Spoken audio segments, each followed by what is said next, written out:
السلام عليكم ورحمة الله وبركاته. ازيكم يا حبايبي؟ عاملين ايه؟ يا رب تكونوا بخير. النهاردة بقى يا حبايب قلبي هنعمل كده الفينو في البيت.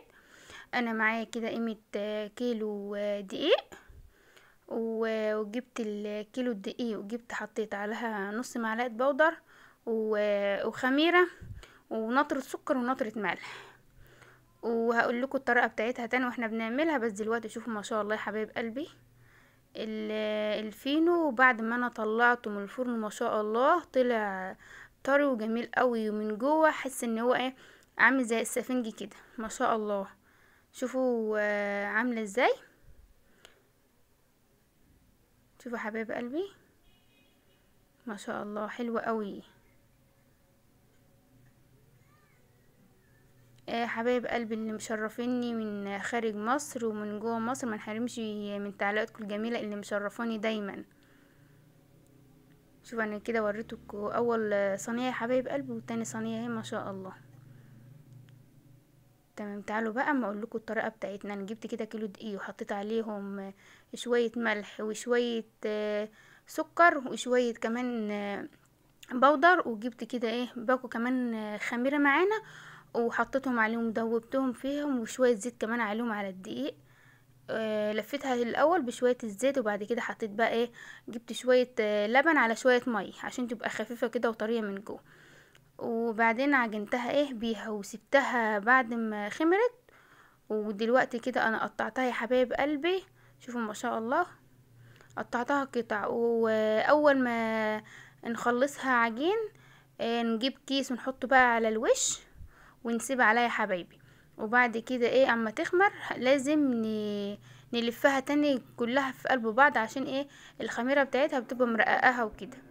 وبعد كده انا جبت معايا الفرادة بتاعتنا، وجبت كده الفورمة بتاعتنا يا حبايب قلبي عشان افردها كده معانا واعملها لفت بقى الفورمه. بس لازم نكبرها ومن هنا ومن هنا يعني عشان تبقى خفيفه معانا من جوه وتبقى هشه كده وتبقى حلوه.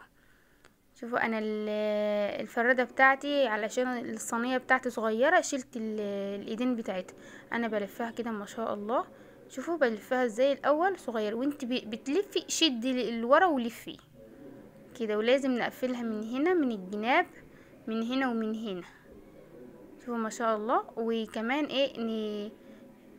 نشد الحته اللي فيها وبعدين نعملها تاني على الصينيه. لازم نضيع كل الحاجات اللي فيها دي علشان ما تفكش مننا، اهم حاجه ما تفكش مننا. شوفوا ما شاء الله. انا هعمل معاكم كمان كده كم واحده اوريكم طريقتها. انا جبت صينيه ومسحتها زيت، قلت موريها لكم وانا كده بمسحها تاني واحط فيها الفورمه علشان الفورمه اسيبها فيها وهي عما تخمر يعني وكده، علشان مش الطها تاني يعني. مسحتها زيت وحطيت الفورمه عشان اسيبها بقى خلاص بقى كده. تمام كده يا حبايب قلبي. انا جبت كمان واحده هعملها معاكم. شوفوا ما شاء الله بعملها سريع علشان تبقى معانا بسرعه. لازم نشدها كده من الاول حته بحته زي ما شوفوا انا بلفها بصوابعي ازاي. تمام كده هنلفها بقى من الجناب، لازم نقفلها من الجناب كويس والحتت اللي طالعه دي منها علشان ما تتفكش مننا واحنا بنسويها. هي عما بتخمر تاني بتلاقيها بقت هشه كده. وفي الفرن كمان بتزيد معانا في الفرن لو هي دي انت مش لفتها كويس ممكن تعمل معاكي تفك معاكي وكده. انا اعمل معاكم كمان واحده يا حبايبي علشان اوريكم برضو اللي مرة واتنين وتلاتة عشان انا عملت قبل كده الفرن معاكم على القناة قبل كده. حبايب قلبي اللي مشتركش في قناة يوميات ام ايمان ممكن يشترك ويفعل الجرس عشان يوصلكوا كل جديد فضلا ليس امرا.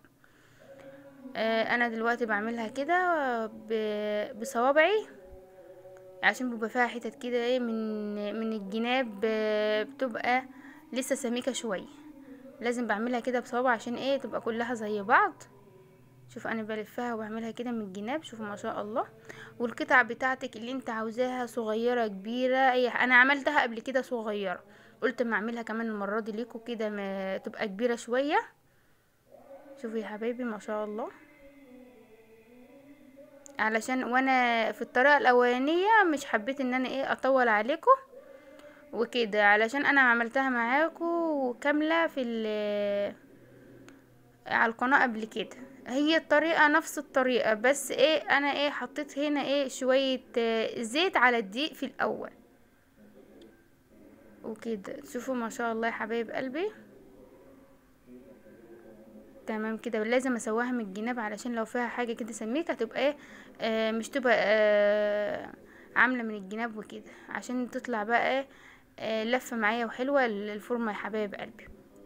شوفوا كده ما شاء الله انا بلفها ازاي. تمام كده. تمام. بنسويها. شوفي ما انا بسويها ازاي من الجناب كده. انا عملته معاكم كام واحده يا حبايب قلبي. انا هكمل كل الكميه وارجع لكم تاني. انا كده خلصت كل الكميه بتاعتنا وكده حطيتهم في الصواني ومسحت ايه وشهم بشويه زيت، وهسيبها بقى اما تخمر كده تبقى كويس وتضاعف، يعني بدل ما اكون مره تبقى مرتين. وهسيبها بقى ما تخمر هرجع لكم تاني يا حبايبي. هي دلوقتي خمرت اهي، ومسحت وشها كمان بشويه لبن وشويه ايه زيت. ودلوقتي انا هحطها في الفرن وهوريها لكم هي في الفرن. الفرن ايه ولعته وخليته سخن كويس كده وحطيتها. شوفوا ما شاء الله هي انا لسه حطاها يا حبايب قلبي. دلوقتي هتفرش كمان معانا وهديت عليها من تحت ومن فوق وقفلت الفرن عليها 5. وهي كده شوفوا بعد ما بدأت تستوي كده من جوه، ودلوقتي بتتحمر اهي يا حبايب قلبي. ودلوقتي كده هي كده اتحمرت وما شاء الله. شوفوا هي دلوقتي عشان لسه طالعه بحس ان هي ايه جامده شويه، بس اما تبرد كده وهغطي عليها هتطرى وهتبقى طريه وهشه كده يا حبايب قلبي. شوفوا ما شاء الله. ما شاء الله جميله قوي وطعمها جميل. جربيها وانت مش هتندمي.